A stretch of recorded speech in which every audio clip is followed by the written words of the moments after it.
जय श्री कृष्णा। राधे राधे भक्तों। तो भक्तों, आप सबको तो पता ही होगा कि हमारे नन्हे लड्डू गोपाल कितने ज़्यादा कृपालु होते हैं और कितने ज़्यादा दयालु होते हैं। वो अपने सभी भक्तों पर समान दृष्टि से कृपा करते हैं और अपने भक्तों की सारी इच्छा, सारी मनोकामनाएं तुरंत पूरी करते हैं। लेकिन क्या आप जानते हैं कि जब कोई सच्चा भक्त भक्ति करता है, अपने सच्चे हृदय के साथ, पूरी दृढ़ता के साथ लड्डू गोपाल की या श्री कृष्ण की भक्ति करता है, तो भगवान पग पग पर उसकी बहुत सारी परीक्षाएं भी लेता है। और अगर वो भक्त सच्चा होता है तो वो ज़रूर भगवान की परीक्षा में उत्तीर्ण होता है और उसके बाद भगवान सदैव के लिए अपने भक्त के हो जाते हैं। वो हर क्षण हर पल अपने भक्त के साथ मौजूद रहते हैं और उनकी मौजूदगी का अनुभव उनके भक्त को हमेशा होता रहता है। तो इस बात का अनुभव आपको आज के इस सत्य लीला कथा में ज़रूर होगा, इसलिए इस पूरी वीडियो को ज़रूर देखिएगा। दोस्तों, ये कथा है दीक्षा की। दीक्षा जी जो कि उज्जैन की रहने वाली है और बचपन से ही लड्डू गोपाल की अपने हृदय से सेवा करती हैं। उन्होंने अपने पूरे जीवन में लड्डू गोपाल की खूब भक्ति की। दीक्षा जी बताती हैं कि उनके नन्हे लड्डू गोपाल उनके साथ बहुत सारी लीलाएं करते हैं, लेकिन जब उन्होंने लड्डू गोपाल की भक्ति शुरू की तो उनके जीवन में बहुत सारी परीक्षाएं आई। लेकिन उन्हें पता था कि मेरे लड्डू गोपाल हमेशा मेरे साथ रहेंगे, इसलिए उन्होंने कभी भी अपने लड्डू गोपाल पर विश्वास करना नहीं छोड़ा। दीक्षा जी अपने जीवन में घटी अपने लड्डू गोपाल से संबंधित इन लीलाओं को मेरे साथ शेयर करते हुए मुझसे बताती हैं कि मैं जब बचपन में ही थी तो भी मैंने अपने जीवन में बहुत सारी चुनौतियों का सामना किया। जब मैं 6 वर्ष की थी तो ही मेरे माता और पिता का देहांत हो गया। उनके देहांत के बाद मैं अपने चाचा चाची के घर रहने लगी, जिसकी वजह से मेरा बचपन बहुत ही ज़्यादा दुखमयी था। मुझे माँ बाप का प्यार तो नहीं मिला, लेकिन मेरी चाची और चाचा भी मुझसे प्यार नहीं करते थे। मेरा बचपन और मेरी किशोरावस्था बहुत ही ज़्यादा कष्ट में बीती। जब माँ बाप का साया हमारे सर पे नहीं होता तो सच मानिए इस संसार में हमें प्यार करने वाला, स्नेह करने वाला और हमारी रक्षा करने वाला भी कोई नहीं होता। अगर होते हैं तो सिर्फ भगवान होते हैं। इसलिए मैंने उन्हीं के सहारे अपना सारा जीवन समर्पित कर दिया। मेरी चाची की 2 बेटियां थी, लेकिन मेरी चाची घर का सारा काम मुझसे ही कराया करती थी। लेकिन मैं अपनी चाची और चाचा से कभी भी शिकायत नहीं करती थी। मेरी चाची जो भी मुझसे कहा करती मैं वो सब कुछ उनके कहने के बाद किया करती। मैं सुबह उठकर घर का सारा काम, साफ सफाई और खाना बनाना, ये सब कुछ करने के बाद अपने स्कूल पढ़ने के लिए जाया करती और शाम को घर आने के बाद घर का खाना बनाना और सबके कपड़े धुलने के बाद मैं पढ़ाई किया करती। इस तरह मेरा पूरा ही दिन काम में और पढ़ाई में चला जाता। मुझे दिन में आराम करने का ज़रा भी समय नहीं मिलता था। लेकिन मेरे घर में एक नन्हे से लड्डू गोपाल हुआ करते थे, जिन्हें मैं अपने माँ के घर से ही लेकर आई थी। घर के सारे कामों के साथ और पढ़ाई के साथ साथ मैं लड्डू गोपाल की सेवा भी किया करती। रोज़ सुबह उन्हें भोग लगाती और उनके लिए तरह तरह के वस्त्र भी सिला करती। मेरी लड्डू गोपाल के प्रति श्रद्धा और सेवा को देखकर मेरी चाची बहुत ही ज़्यादा नाराज़ हुआ करती। वो अक्सर किचन में ताला बंद कर दिया करती, जिसकी वजह से मैं लड्डू गोपाल को भोग ना लगा पाऊँ। लेकिन माँ और पापा के ना होने की वजह से मुझे वो सब कुछ सहन करना पड़ता। 12वीं कक्षा पास करने के बाद ही मेरे चाचा और मेरी चाची ने मेरा विवाह एक बहुत ही अधिक उम्र वाले आदमी से कर दिया। लेकिन मैं उसका विरोध नहीं कर सकती थी और मुझे मजबूरीवश वो विवाह करना पड़ा। विवाह के बाद मैं अपने लड्डू गोपाल को अपने ससुराल अपने साथ लेकर आ गई। मेरे ससुराल में बहुत ही बड़ा परिवार था, जहाँ मेरे सास ससुर, मेरे देवर देवरानी और मेरी ननद भी रहा करती थी, जो कि शादीशुदा थी, लेकिन वो अपने मायके में ही रहा करती थी। मैं अपने ससुराल में पहले ही दिन से वहाँ पर अपने लड्डू गोपाल की सेवा करने लगी। मेरे लड्डू गोपाल की सेवा देखकर मेरी सास को ज़रा भी अच्छा नहीं लगता। वो हर रोज़ मेरी सेवा को देखकर नाराज़ हुआ करती और मुझे तरह तरह के ताने सुनाया करती। अपने लड्डू गोपाल को भोग लगाने के लिए मैं सारा खाना बनाने के बाद सारे खाने से थोड़ा थोड़ा भोग निकाल कर प्लेट में रखने लगती, जो कि मेरी सास को बिल्कुल भी पसंद नहीं आता और वो मुझसे रोज़ कहती कि इस मूर्ति को तू क्या खिलाती है, कल से तो इनकी सेवा नहीं करेगी और बाकी घर के कामों में अपना मन लगाएगी। लेकिन अगले दिन रोज़ की तरह ही मैं लड्डू गोपाल की सेवा कर रही थी। मेरी सास की नज़र पड़ी और वो पूजा घर में आ गई।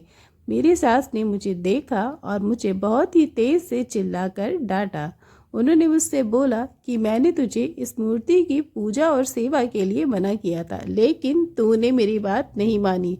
मेरी सास ने गुस्सा कर लड्डू गोपाल की मूर्ति को उठाकर पटकने के लिए अपना हाथ उठा लिया था, लेकिन मैंने ज़ोर से अपनी सास का हाथ पकड़ लिया और अपने लड्डू गोपाल को उनके हाथों से छीन लिया। नहीं तो मेरी सास ने लड्डू गोपाल को ज़मीन पर बहुत ज़ोर से पटक दिया होता और ना जाने मेरे गोपाल जी का क्या होता। इस दुर्घटना के बाद मैं बहुत ज़्यादा हदस गई थी। मुझे मेरे लड्डू गोपाल के लिए बहुत ज़्यादा डर लगने लगा था, इसलिए मैंने अपने लड्डू गोपाल का स्थान बदलकर अपने कमरे में ही कर दिया। और मेरी ननद का स्वभाव बहुत ही ज़्यादा आक्रामक और क्रूर था, जिसकी वजह से मेरे घर का माहौल रोज़ ही बिगड़ा हुआ रहता और मैं हमेशा अंदर से डरी रहती थी कि कब मुझसे कोई गलती हो जाए और मेरी सास और मेरी ननद मुझे बुरी तरह से डांटने लगे, मुझ पर आग बबूला होने लगे और अपने लड्डू गोपाल को तो मैं अपने कमरे में ही छिपा कर रखने लगी।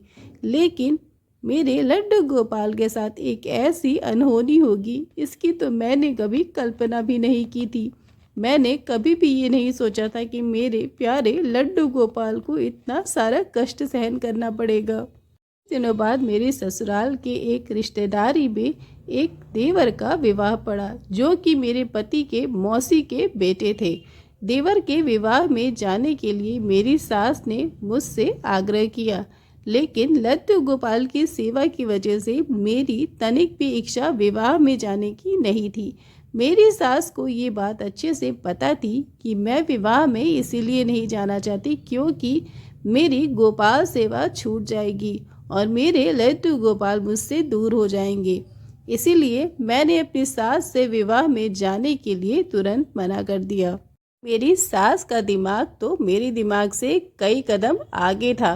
उन्होंने पहले से ही एक योजना बनाई हुई थी, जिसके तहत उन्होंने मेरे पति से ये सारी बातें चुगली कर दी। उन्होंने मेरे पति से बोला कि दीक्षा जानबूझकर विवाह में नहीं जाना चाहती क्योंकि वो वहाँ पर लड्डू गोपाल को नहीं ले जा सकती, इसीलिए वो विवाह में जाने से मना कर रही है। मेरे सास की मेरे पति की कान भरने के बाद मेरे पति मुझ पर भड़क पड़े और उन्होंने मुझसे बोला कि क्या तुम्हारे लड्डू गोपाल हमारे घर में पड़ी इस शादी से भी ज़्यादा ज़रूरी है? क्या वो इन रिश्तों और बड़ों की आज्ञा से भी ज़्यादा ज़रूरी है? तुम लड्डू गोपाल को यही छोड़कर माँ के साथ और हमारे साथ शादी में चलो। मेरे पति मुझ पर शादी में जाने का दबाव बनाने लगे। मैंने अपने पति से बहुत मना किया। बार बार मना करने के बाद मेरी सास ने मेरे चाचा को फ़ोन लगा दिया और मेरे चाचा से मेरे बारे में उल्टी सीधी बातें कहीं।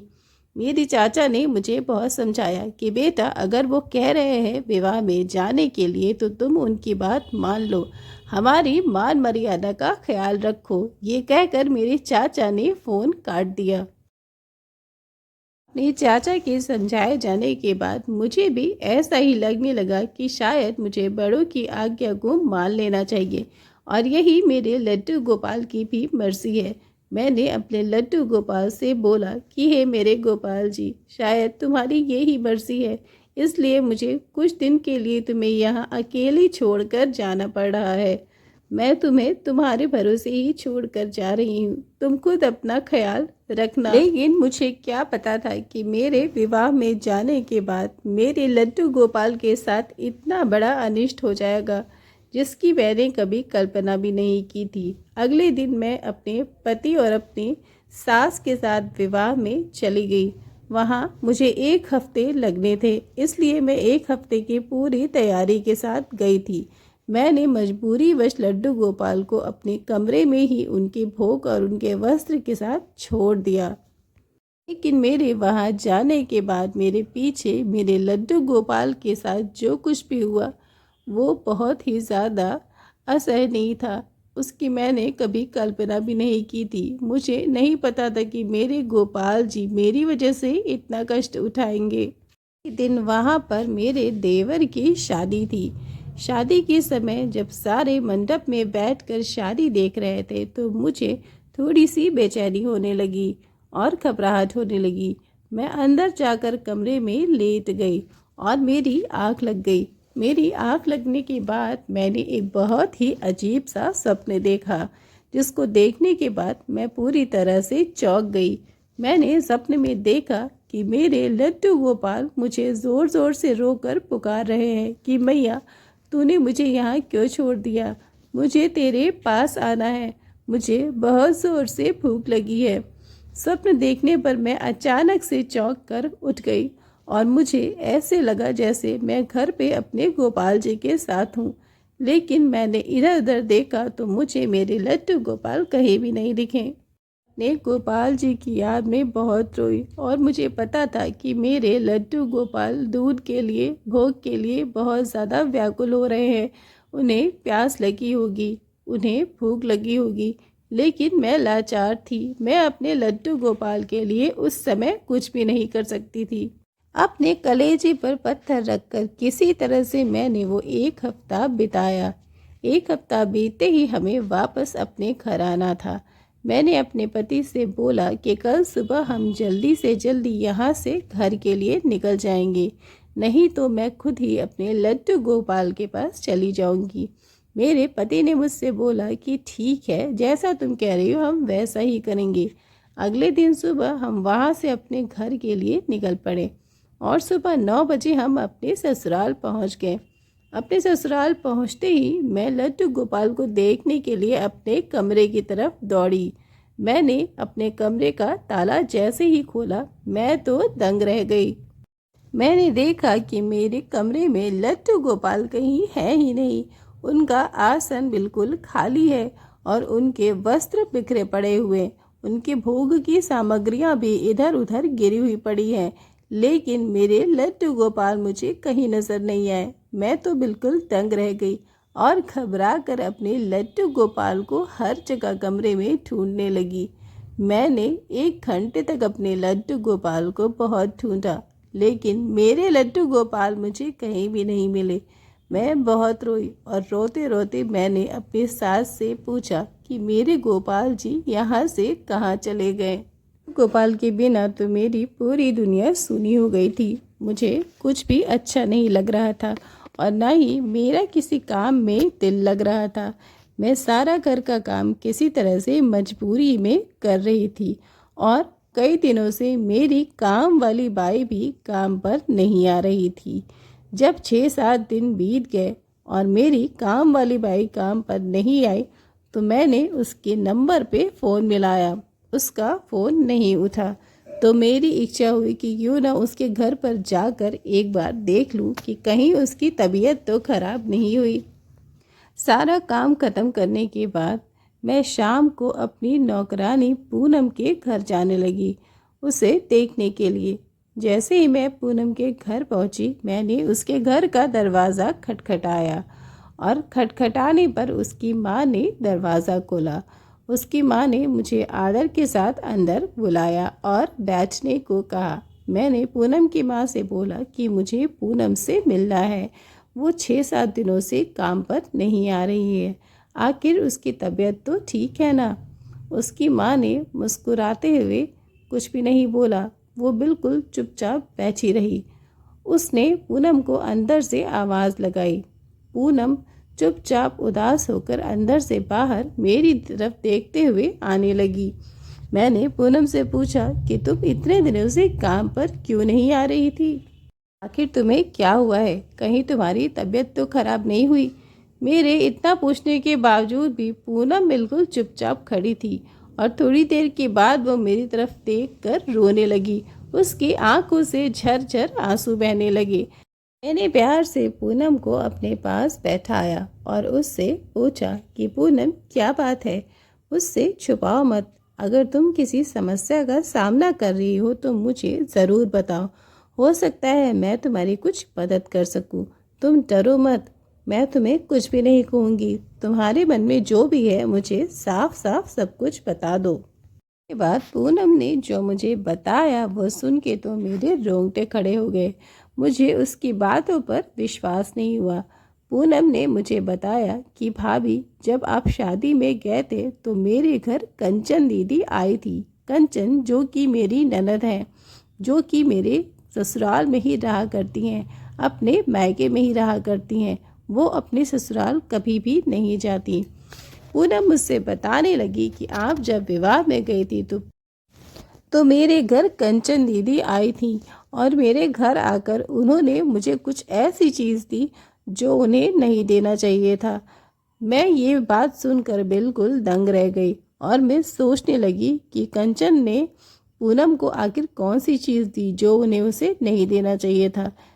मैंने पूनम से फिर से पूछा कि सब कुछ साफ साफ बताओ और कोई भी पहेली मत बुझाओ। पूनम ने दबे हुए स्वर में मुझसे कहा कि भाभी, जब आप विवाह से आए तो आपके लड्डू गोपाल आपको मिले या फिर नहीं? ये सुनते ही तो मेरे होश उड़ गए। मेरे पैरों तले ज़मीन खिसक गई। मुझे अब थोड़ी थोड़ी बात समझ में आने लगी थी। मैंने पूछा कि ये बात तुम मुझसे क्यों पूछ रही हो? क्या तुम्हें पता है कि मेरे लड्डू गोपाल कहाँ हैं? पूनम ने रोते हुए मुझसे कहा कि भाभी, मुझसे बहुत बड़ी गलती हो गई है। जब कंचन दीदी मेरे घर आई थी तो उनके हाथ में आपके सोने के लड्डू गोपाल थे, जो कि बहुत ही प्यारे और सुंदर हैं। उन्होंने मुझसे बोला कि तू इस लड्डू गोपाल को अपने घर रख ले और कल जाकर किसी नदी या नाले में प्रवाहित कर देना। मैंने उनके लड्डू गोपाल को नहीं लेना चाहा, लेकिन उन्होंने मुझ पर दबाव बनाकर ज़बरदस्ती लड्डू गोपाल को मुझ पर थमा दिया और बोला कि अगर तूने लड्डू गोपाल को लेने से इनकार किया तो ठीक नहीं होगा। मैं तेरे सारे काम छुड़वा दूंगी और तू घर पर बैठ जाएगी। मैं बहुत रोई। मेरी माँ ने भी बहुत मना किया, लेकिन उन्होंने बहुत ही ज़्यादा दबाव बनाते हुए मेरे घर पर ही लड्डू गोपाल को छोड़ दिया। पूनम ने मुझसे कहा कि भाभी, मैं आपके पास आने ही वाली थी, क्योंकि अब मुझसे ये पाप सहन नहीं हो रहा था। मुझे पता था कि मुझसे बहुत बड़ा पाप हुआ है, जिसकी ग्लानि मेरे हृदय में भरी हुई है। दीक्षा तुरंत अपने लड्डू गोपाल को उसके घर में इधर उधर ढूंढने लगती है और बेचैन होकर पूनम से बोलती है कि मेरे लड्डू गोपाल कहाँ है? मेरे लड्डू गोपाल को तुरंत मुझे दो। पूनम अंदर से जाकर उनके लड्डू गोपाल को लेकर आती है और दीक्षा के हाथों में पकड़ा देती है। दीक्षा अपने लड्डू गोपाल को देखकर बहुत ही ज़्यादा प्रसन्न होती है और उन्हें अपनी छाती से लगा लेती है।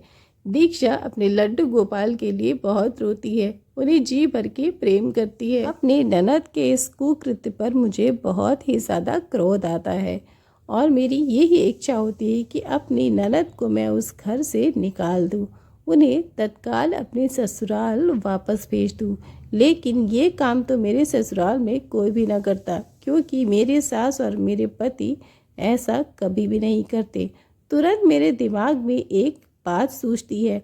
मैंने पूनम के घर से ही अपनी ननद कंचन के पति को फ़ोन मिलाया और उन्हें सब कुछ साफ साफ बता दिया। मैंने अपने नंदोई को सब कुछ बता दिया कि मेरी ननद यानी कि आपकी पत्नी ने मेरे लड्डू गोपाल को इधर उधर फेंकना चाहा। उन्होंने घर की नौकरानी को लड्डू गोपाल को नाले में फेंकने को बोला। ये सब कुछ सुनने के बाद मेरे नंदोई आग बबूला हो जाते हैं और वे मुझसे क्षमा मांगने लगते हैं। जब मैं घर पहुंचती हूं तो मैं देखती हूं कि मेरे नंदोई मेरे ससुराल में आदम के हैं और वो ज़ोर ज़ोर से मेरी ननद कंचन को डांटे जा रहे हैं।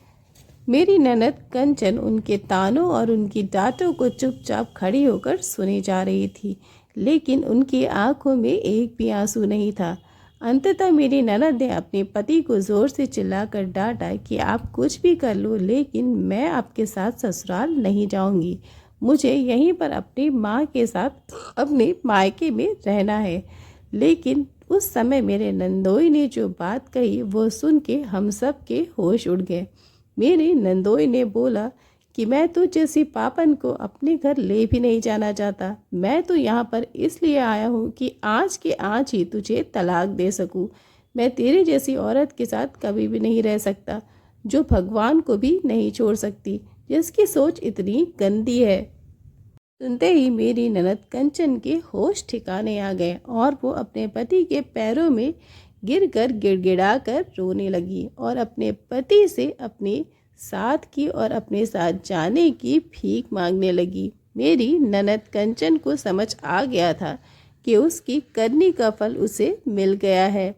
कुछ ना देखते हुए वो तुरंत अपने पति के साथ अपना बोरिया बिस्तर लेकर चली गई और उस दिन के बाद से मेरे ससुराल में पूरी तरह से शांति बनी हुई है। सब कुछ अच्छा हो गया, घर का माहौल पूरी तरह से स्वस्थ और सुंदर हो गया। अब हम सब मिलकर साथ में ही लड्डू गोपाल की सेवा करने लगे। टीचर जी बताती हैं कि अगर मेरे लड्डू गोपाल ने ये लीला नहीं रची होती तो शायद मेरी दुष्ट ननद आज भी मेरे ससुराल में ही पड़ी रहती। इसलिए प्रभु लड्डू गोपाल जो भी करते हैं वो उचित ही करते हैं। जय जय श्री राधे श्याम।